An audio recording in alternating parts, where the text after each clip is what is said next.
Dr. Vanita Rattan from the Hyperpigmentation Clinic. So this channel is dedicated to skincare for skin of colour. And because not only am I a doctor, I'm also a cosmetics formulator, all the videos I make for you are based on the science. I literally investigate the ingredients lists and I will tell you from a cosmetic perspective whether or not ingredients are suitable and should be worn for skin of colour or whether we should avoid. So I also get asked all the time, so how do I know that I'm skin of colour or I'm fair? Do I count? If you are more likely to tan rather than burn in UV outside, then you are likely to have skin of colour. And this means that we pigment faster than Caucasian skin. One scratch, one bite, one burn, we pigment, which means we have to be so much more careful than Caucasians need to be. And this is why I decided to create this channel, is so I could literally translate for you all the brands that you're likely to purchase and give you honest, unbiased feedback based on the evidence. So this video is all about the brand EQUIL for all my friends in India. The reason being that you've actually demanded that I create a skincare videos for you, which I am more than happy to do. And so I was actually quite surprised, to be honest, because when I looked at the brands in India, I expected them all to be great for skin of colour. I mean, why would it not be? They're made for India. Unfortunately, this just isn't the case. I think a lot of science has been used from the West and just dumped in India almost, and the brands are literally just using the same scientific data that have been made for Caucasian skin in the West. So I've actually found that quite disappointing. I expected a lot more. And with skin of colour, I have very high expectations for us because I don't even want 1% of burns. There should be 0 burns when it comes to skin of colour. And so I'm glad I'm making this video, and I will make you a series of videos for brands in India so you actually know which ones are suitable for your skin and which ones I would say save your money and save your skin on.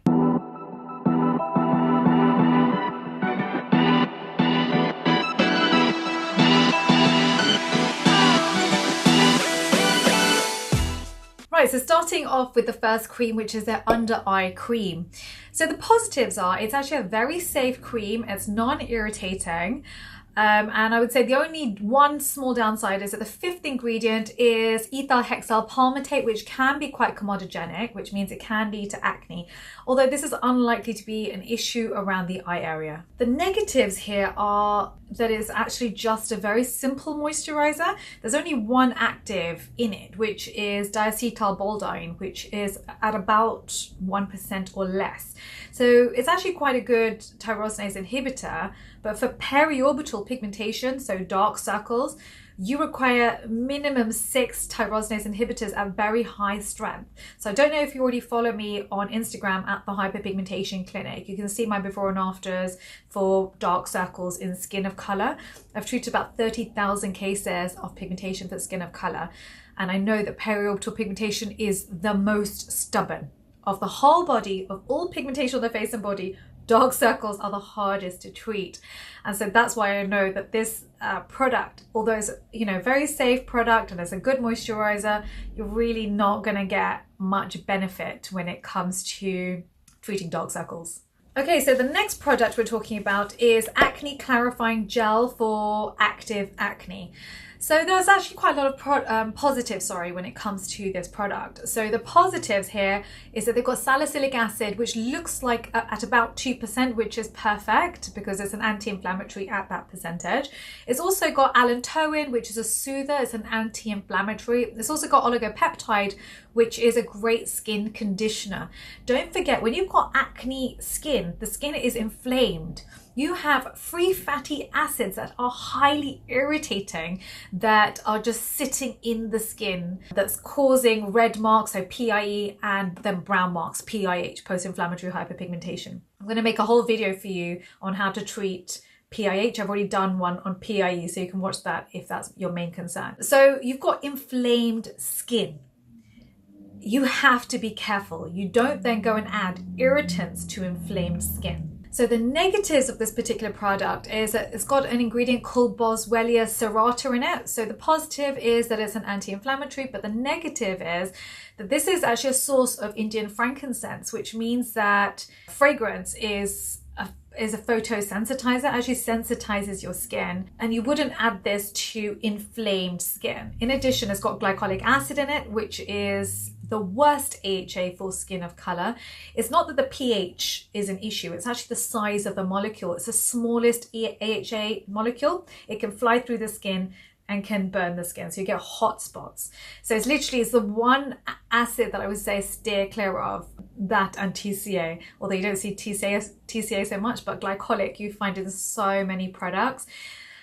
It's just not ideal for skin of color. They did also add fragrance to this product, which was a big mistake. The reason being, fragrance is the #1 cause of contact dermatitis. Imagine the word fragrance. Fragrance is actually about 4,000 different chemicals. So it's like looking at the back of a packaging and saying, it has chemicals in it, but I'm not going to tell you which chemicals. So you don't even know what you're putting on the skin. So with fragrance, it's one of those words, if you see it on packaging, run in the opposite direction. It's a very old-fashioned thing to do with formulations, and I would say right now about 95% of the brands that I review have fragrance in it. So I do believe that this will change over the next few years as consumer demand changes, as you will say to the manufacturers, we don't want fragrance anymore, it's not good for our skin, we don't care that we can smell niacinamide. For that reason, I would say avoid this product. Okay, so moving on to their next product, which is Pitstop Gel. And in the marketing, it says it claims to reconstruct dermal structure and repair acne, pits, and scars. So the key ingredient here that they're saying does this miraculous magical thing is actually BOLDINE FRUTESCENS leaf juice. So I investigated heavily, obviously, because if there's this magical ingredient out there, I need to know about it. And I found one clinical study which was done on 12 pigs and looking at their dermal wounds. How does it heal? And it did increase tensile strength, and it did increase collagen. The thing is, this study wasn't done on humans, it wasn't done on acne skin, and it wasn't done on a large scale. So when you look at a study, you have to look at how credible the study is and what conclusions you can draw from it. I would say that this is a huge stretch to draw from this one study. Until you have a large sample size and you have done a split test using this active, you can't really make a claim like this. So I'm already a little bit hesitant.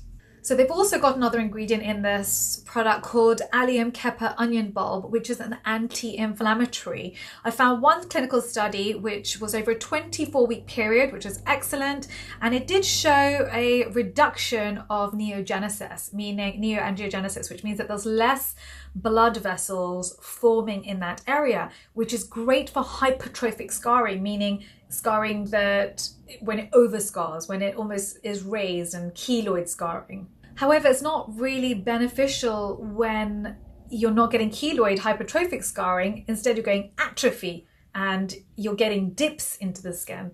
So although it's great that it's an anti-inflammatory, you're not really getting much other benefit from that ingredient. They also then went and added fragrance, which, as you already know, is #1 cause of contact dermatitis. The skin is already inflamed. We need soothers at this point. We don't need anything to cause further irritation. Hopefully they will create a fragrance-free line in the future, and I'll make another video for you reviewing it. But for those reasons, I'd probably say avoid this product too. Okay, so moving on to their next bestseller, which is Skin Radiance Cream for Hyperpigmentation.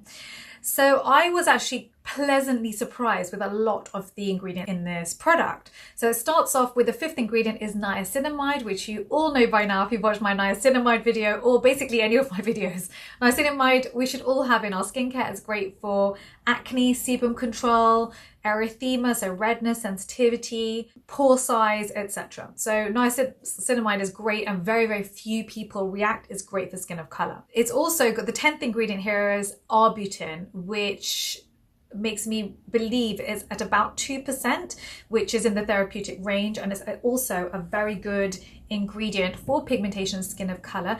It has a similar chemical structure to hydroquinone, but without the side effects. So I would never recommend hydroquinone for skin of color, but I do love alpha-arbutin. It's also got antioxidants, so it's got vitamin C and E, which I love because again, they have combined the antioxidants. You always want to have antioxidants in combination because it stabilizes it. Otherwise it can oxidize in the jar if it's just a single antioxidant.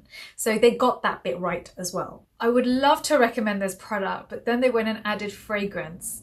And remember I told you fragrance is the #1 cause of contact dermatitis. Dermatitis is inflammation of the skin. That's what dermatitis means.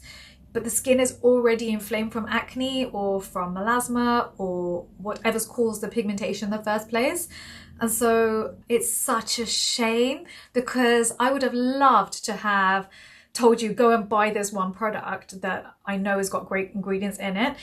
If anyone from the company is watching, if you could just reformulate this one product for me with no fragrance, I promise I'll make a video endorsing this product because I love the ingredients. I love the percentages. I do think that you can add more niacinamide. It looks at about 3%, add it to about 10%, and I promise I'll make a video endorsing you. Okay, so moving on to their last product, which is oxybenzone-free sunscreen SPF50. So I'm thinking that the reason that they called it this is because they want you to believe that this is a physical sunscreen. I don't know why else you would say oxybenzone free. However, it's not true. It's got, the second ingredient is octocrylene, the fourth ingredient is octisalate. In addition, it says 6 hours of protection, which you can't say when it comes to sun protection. Sun protection must be worn every 2 hours because no matter what, it's just ineffective after 2 hours. You just by sweating, it comes off. When you go swimming, it comes off. Just not doing anything even after 2 hours is just not effective anymore. So I know in the EU and the UK, we're not allowed to say 6 hour protection. That is just banned marketing because you have to look at the facts. So that's wrong. It also says that this is for oily, sensitive skin. However, they went and added fragrance during the day. Now, don't forget, fragrance is UV unstable. So UV rays hit the fragrance on your skin, byproducts irritate the skin, and you're meant to reapply this every 2 hours to sensitive skin.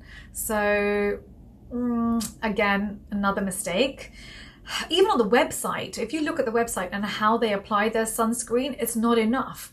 In order to hit SPF 50 on the face, we need 2 milligrams of sunscreen per square centimeter of the face. So I know you're sitting there going, okay, Dr. V, how do you expect us to do this? It's basically 1 teaspoon of sunscreen on the face. It's a lot of sunscreen. So if you look at their video, they literally just dotted it on the face like, that's not how you wear sunscreen. Sunscreen, we slap it on. So in case it wasn't obvious, I'm not a fan of that product either. I am in the comment section for 1 hour at the launch of every video, so make sure you hit that subscribe, but also notification bell, so I'm there to help you live. I release 5 videos a week, and so it's the only way I can answer as many questions as possible in a timely manner. Please do download your free guide for skincare for skin of color. The link is down below. And if there's any other brands you want me to review, I'm doing Dr. Schatz's, and I'm doing Shiganda, and any other brands that you want me to do for India, please write it below. If you're from another country, please write down which country you're from and what brands you want me to review for you, so that I know I'm covering as much of the globe as possible. Thank you very much for listening.